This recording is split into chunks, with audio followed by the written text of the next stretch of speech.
რომ უფრო უშუალოდ გავაცნოთ თქვენი თავი. აი თქვენ თავს ორი სიტყვით როგორ დაახასიათებთ? უფრო ახლოდან რომ გაგიცნოთ. არ დავახასიათებ ჩემ თავს,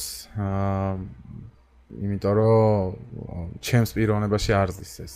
მე მირჩევნია ჩემი საქმიდან გამომდინარე და საქციელიდან გამომდინარე და ქმედებიდან გამომდინარე გამიცნოს ხალხმა, ვიდრე ჩემს თავზე ვისაუბრო.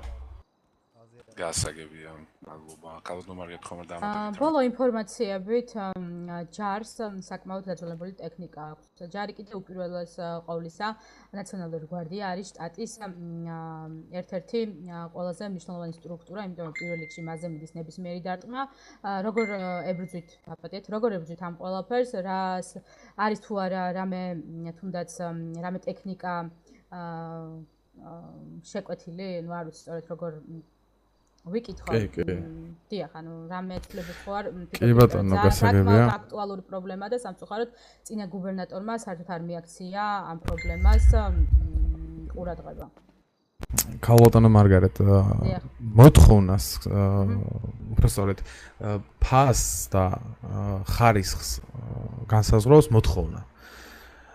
ამ კონკრეტულ მომენტში გენერლისგან არანაირი სახის მომართვა არ ყოფილა იმასთან დაკავშირებით, რომ რაიმე სახის წუნი აქვს მათ ტექნიკას, არც ანუ პოლიციის ხელმძღვანელის მხრიდან და არც ფედერალური ბიუროს ხელმძღვანელის მხრიდან. შესაბამისად, ჩვენ პერიოდულ ინსპექტირებას ვატარებთ, რა თქმა უნდა, კვირაში ერთხელ.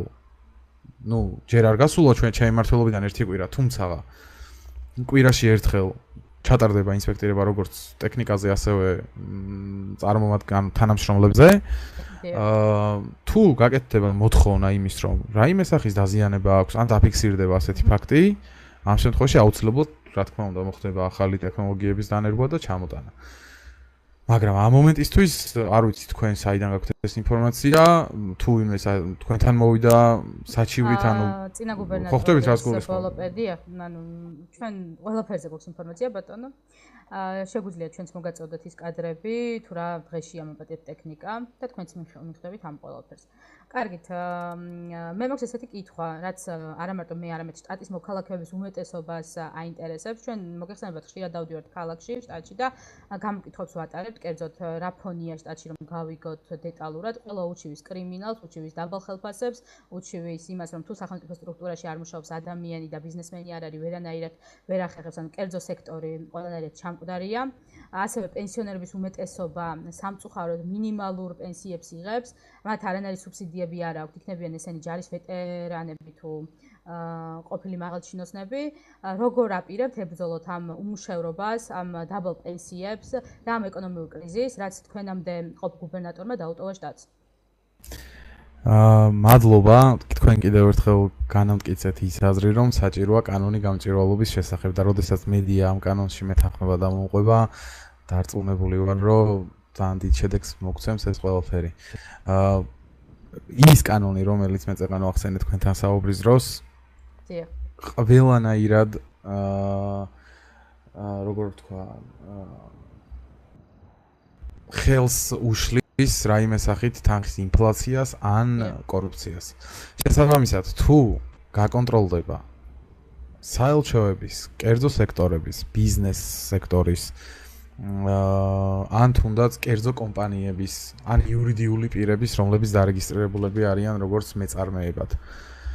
მათი საქმიანობა და მათ კომპანიებში არსებული თანამშრომლების რაოდენობა, მათივე სამუშაო აღწერილობებით. ამ შემთხვევაში აი ის პრობლემები, რომელიც თქვენ ჩამოთვალეთ, დამჯერად გაქრება. რადგან დღესდღეობით მე მაქვს პირადად რამოდენიმე სახის ინფორმაცია, რომ არიან კომპანიები, რომლებიც ქმნიან როგორ სიტუაციას ნახეთ, აი მარტივენაზე რომ ავხსნა. მაღალი წოდების ადამიანებს, რომლებიც არიან მათი მოადგილეები, ან თუნდაც მათი მდივნები, გაწერილი აქვთ ძალიან დიდი ხელფასი და დარაჯთან გაწერილი აქვთ ძალიან მცირე ხელფასი. რაც საშუალო არითმეტიკულად იძლევა შედეგს, რომ კომპანიაში არის კარგი ანაზღაურება. დიახ. დიდრები უფრო დიდებიან, დიახ. ხო, შესაბამისად, კანონი გამჭვირვალობის შესახებ შეეხება არა მხოლოდ კერძო სექტორს, არამედ ბიზნეს სექტორსაც და საელჩოებსაც. რაც დაავალდებულებს იმას, რომ ყველა თანამშრომელს შეუქმნას სამუშაო პირობა იდეალური, შეუქმნას ისეთი ხელფასი, რომლის მიხედვითაც ადამიანი საკუთარ ოჯახს კი არ არჩენს მხოლოდ, არამედ შეძლებს დამოუკიდებლად აწარმოოს რაიმე სახის კერძო საქმიანობა და რა თქმა უნდა, ეს ყველაფერი მოგცემს იმ შედეგს, რომ ჩვენი შტატი ერთიორად გაიზრდება.